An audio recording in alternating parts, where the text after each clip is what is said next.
The sky on my mother's funeral day was calm and clear.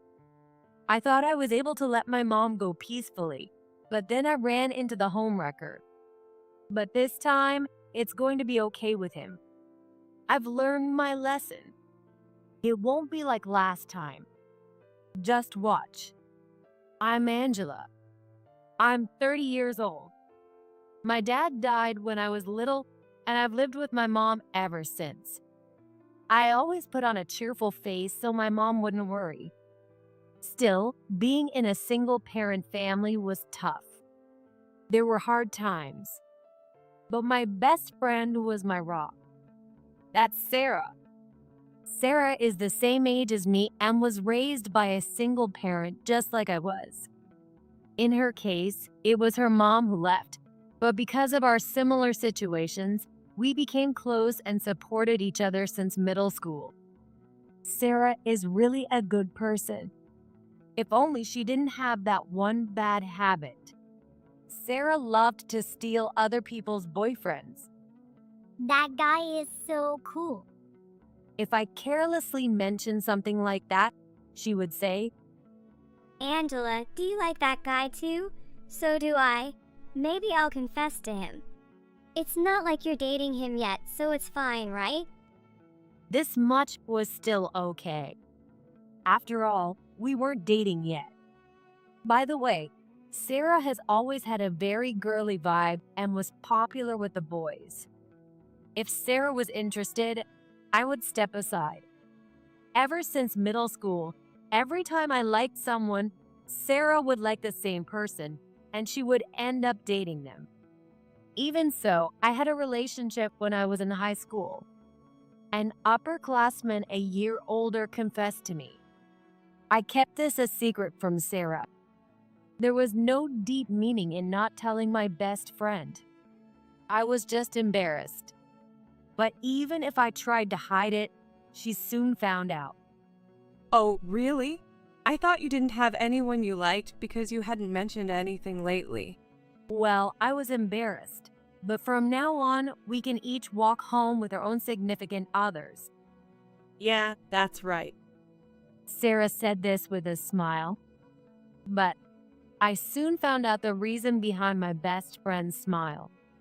Whenever I walked home with my boyfriend, Sarah would tag along. Huh?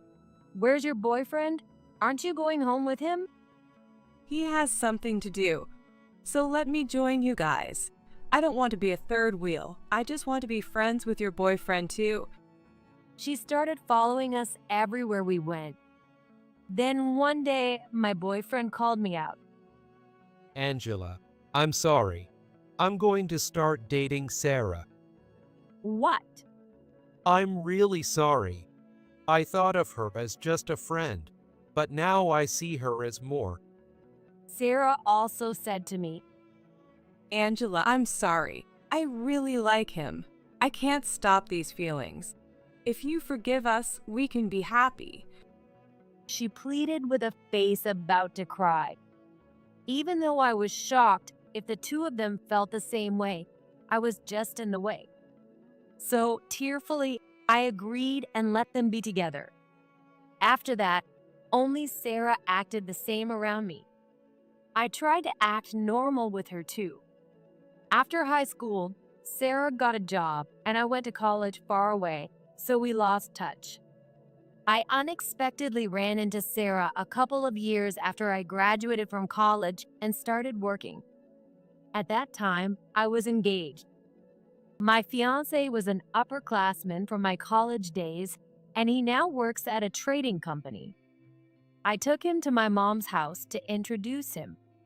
After that, we decided to take a break at a cafe, and there was Sarah. At first, I didn't notice her, but she called out to me. Hey, Angela? Long time no see. You haven't changed a bit. Huh? Sarah? It's been a while. How have you been? You never contacted me after going to college. I was so lonely. Sorry, I've been really busy since college. I see, well, that's understandable. So, who's this? Oh, let me introduce him. This is my fiancé. We came to see my mom today. Wow, you're getting married? Isn't it a bit soon? You just started working, right? Yeah, but we've been together since college. Besides, I can keep working after we get married, so I thought, why not now? I see. While saying this, Sarah looked my fiancé up and down as if she was appraising him. Sarah had become even more feminine than she was in high school. It seemed like she knew how to present herself to look her best. She asked my fiancé as she looked up at him from below. So, what kind of work do you do? Since you're getting married, it must be a stable job with a high income, right? Or whatever. My fiancé handed her his business card and said, I'm just in sales. But my company is listed on the NYSE and quite well known. Oh, that's great. You seem like an elite from the moment I saw you. And you're so good looking.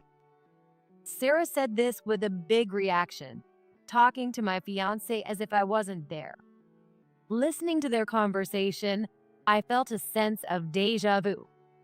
Yes, this is how Sarah always stole the guys I like. This might not end well. Shall we head home?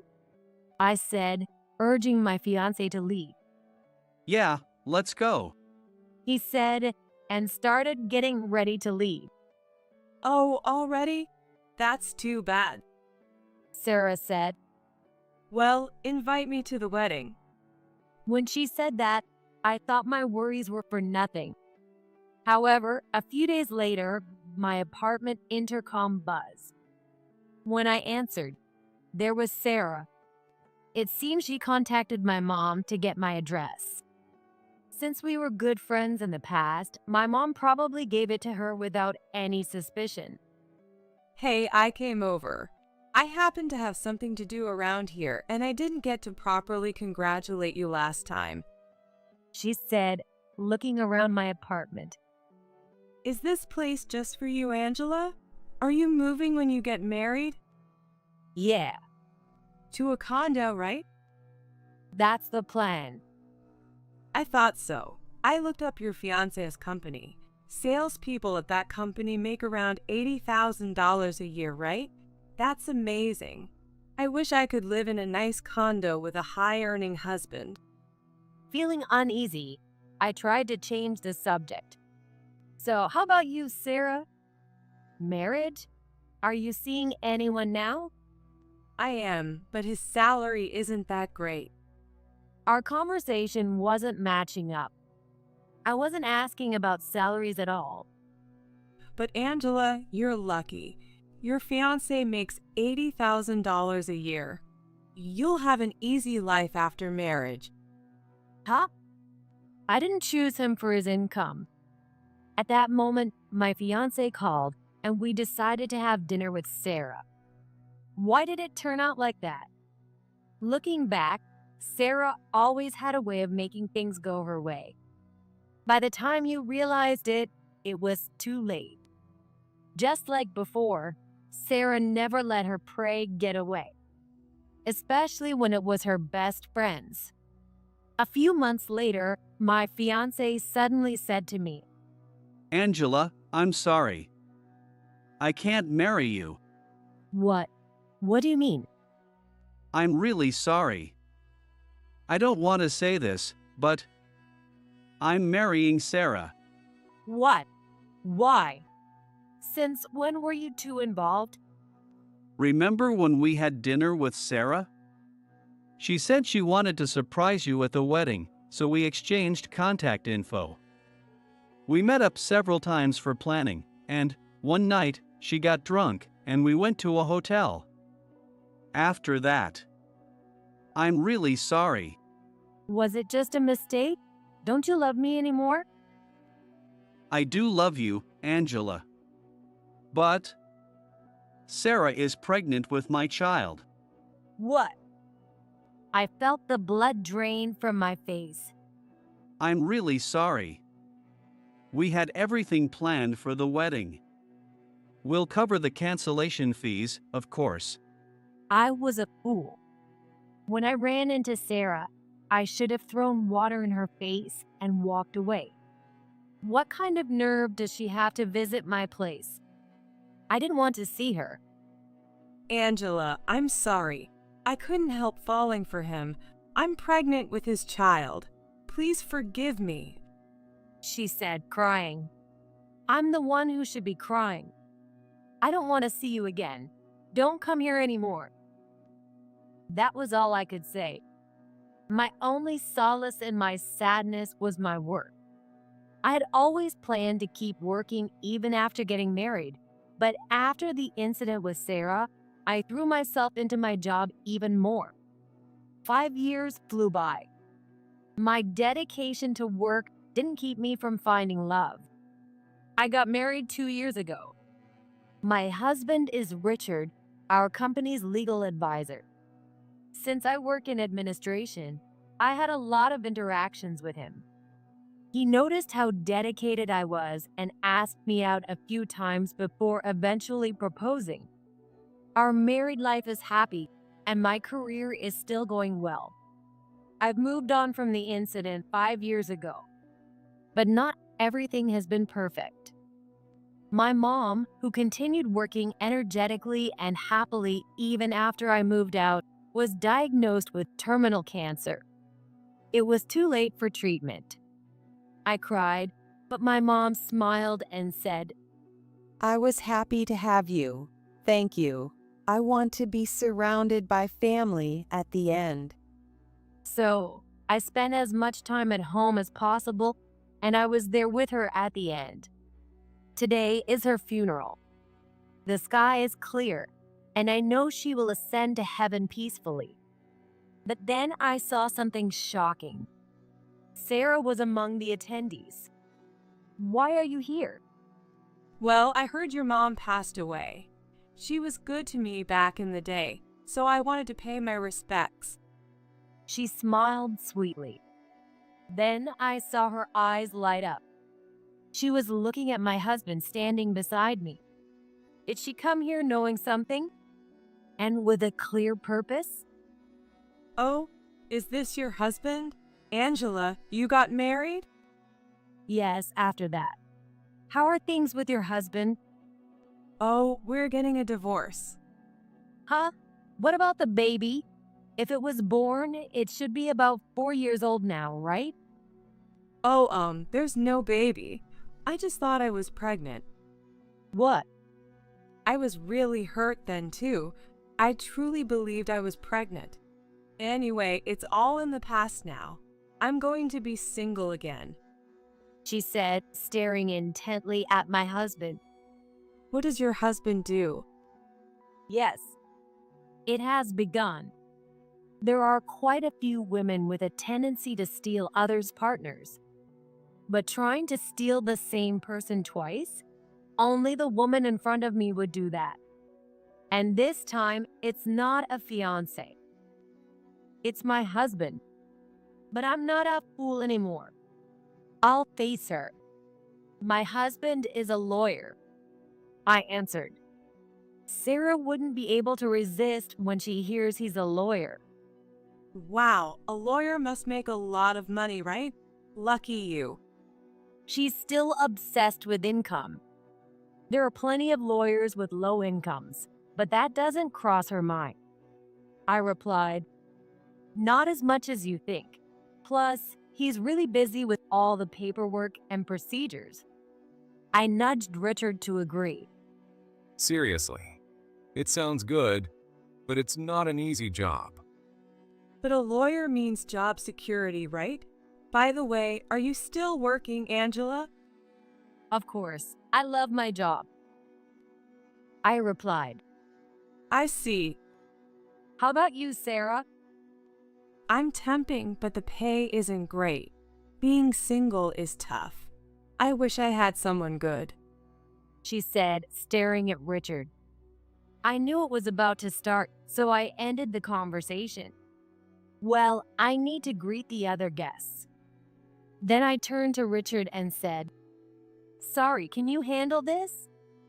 I went around greeting the neighbors and coworkers who had helped my mom. When I glanced back at Richard, Sarah was still there. She's truly the queen of stealing. She never lets her target escape, even if it's someone's husband. I couldn't ignore it, but I had to fulfill my duties as the host of the funeral. After a while, Sarah came to me. Are you done greeting everyone? I got your husband's card and looked it up. He works at a top firm, so his income is around $200,000? That's amazing. So what? I replied curtly, and Sarah smirked. Sorry, I'll be taking him again. What? Taking what? I knew what she meant, but I had to ask. Of course, your husband with an income of $200,000. Angela, you always have such great luck finding such good partners. I'm impressed. Does that include your soon-to-be ex-husband too? Absolutely. Being around you means I get to meet great guys all the time. Any guy would fall for my charms once they know me, She said smugly. So she came to the funeral with a clear purpose. I looked her straight in the eye and said, "Well, I don't think Richard will fall for you." Oh, I'll take him from you. With a triumphant smile, Sarah went back to Richard. I watched as she immediately started touching him. Then she suddenly began to cry. Richard seemed a bit shaken by this. Later, he told me she cried about how sad she was that my mom, who had been so good to her, had passed, and how sorry she felt for me. Sarah knew how to use tears to her advantage. But it's okay. It won't work on Richard. I had a feeling it might happen, but my husband exceeded my expectations.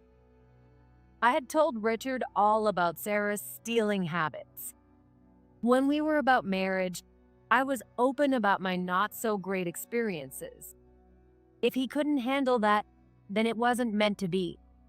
Richard knew he was a target. Even so, some men might still fall into Sarah's trap, knowing her tactics. But Richard isn't like that. Seeing him stuck with such a troublesome woman, I went to help him out. Richard saw me and looked relieved. I asked Sarah, "Did you enjoy the conversation?" Sarah looked frustrated. She finally realized there was no hope. Not every guy will fall for your charms. Richard, looking exhausted, finally spoke his mind. Oh, Angela is here. So I don't have to be patient with her anymore, right? Yeah, thanks for your patience. Well, what? Being patient with me? That's a bit rude, isn't it? Sarah said. I'm sorry. I don't mean to be rude, but I just can't take it. Sarah, your smell is too strong. I don't know if it's your perfume or makeup, but it's so overpowering. And when you keep touching me, the smell rubs off, and I feel sick. What? Really? Richard's voice got louder from feeling so nauseous, and others around us seemed to hear it too. People started giggling, even at the funeral, as they overheard parts of the conversation. Holding his nose, Richard continued. Do you know how to wear perfume correctly? Just a little bit is enough, but you smell like you poured the whole bottle over your head. Richard, being a lawyer, appears polite but has a sharp tongue. I was putting up with you because you're my wife's friend, but I've reached my limit. Hearing this, I burst out laughing. People who were eavesdropping also burst out laughing. Sarah, looking around nervously, said, "What do you mean by that?" I explained. Richard has a sensitive sense of smell. He can handle a little perfume, but he can't stand strong scents. What? And Sarah, you're wearing a scent that's not appropriate for a funeral. Your makeup is also a bit much. What are you talking about? It's a woman's duty to look good. This is a place to send off the deceased, not to pick up men. Wearing strong perfume here is rude. What? You're acting all high and mighty because you snagged a high-earning husband. Look, I didn't choose my partner based on income, and thinking you can win over any man is just conceited. My husband would never fall for you. Why not? Richard likes women who are the complete opposite of you. Oh, really? I guess you're just a plain Jane, unlike me, who has real feminine charm. She was unbelievably rude. Well, yes, I may look plain, but I'm a career woman. Oh, I shouldn't brag. Huh? My husband likes ambitious, hardworking women. Someone like you, who's satisfied with temp jobs just to get married quickly, isn't his type. Actually, he dislikes that kind of woman. Richard nodded in agreement. What did you say? Sarah had always won men over with her looks, but Richard appreciated a woman's inner qualities. That's why I felt confident. He wouldn't fall for Sarah. Still, Sarah, today is my mom's important funeral. If you can't respect that, please leave. Sarah left, looking frustrated and biting her nails. The rest of the funeral went smoothly, and I could send off my mom with peace of mind. Despite the little trouble, it ended well. Maybe my mom helped me put Sarah in her place today. Perhaps she brought Sarah here so I could reaffirm my happiness and let go of the past. Thank you, Mom. Later, I learned something unexpected. Sarah was being sued for a large amount of alimony by her ex-husband. Her ex-husband, my former fiancé, told a mutual friend about it. It turned out the pregnancy that led to their marriage was a lie. Sarah told me that she had just assumed, but she had shown him fake ultrasound pictures and then claimed to have lost the baby. The reason the lie was uncovered was because of Sarah's affair. At the beginning of their marriage, since Sarah was supposedly pregnant, her ex-husband was concerned about her health and avoided traveling or long trips. He was a kind man. But this was unexpected for Sarah. Bored, she started having an affair with someone else. Later, she pretended to have a miscarriage and used the excuse of consoling herself to go on a shopping spree with her ex-husband's credit card, buying brand name items. Her ex-husband, thinking she had lost the baby, felt sorry for her and let it slide. But it was all a lie, and she even bought things for her lover. Suspicious of her spending habits, her ex-husband set up cameras and caught evidence of her affair. In one of the recorded conversations, Sarah mentioned that the pregnancy was a lie, which deeply hurt her ex-husband. He's now demanding compensation for the emotional distress. Sarah was looking for someone who could support her enough to offset the alimony, and she set her sights on Richard. But tough luck. He loves that I work hard and has no interest in someone like Sarah, who is only after money. Sarah ended up being sued for a significant amount of alimony and got divorced. Now she lives in a small apartment, works temp jobs during the day, and works at a club at night to pay off her debts. She used to enjoy a lavish lifestyle, buying brand name items and having fun with her lovers, but now she's paying the price. It's a lonely end for a woman who always wanted more. I hope she finds a wealthy man someday. Meanwhile, I continue to enjoy my work. My husband supports me, often cooking delicious meals and helping with household chores, so we have a happy marriage. And it seems we're expecting a baby. Even after giving birth, I plan to keep working. My husband will help out,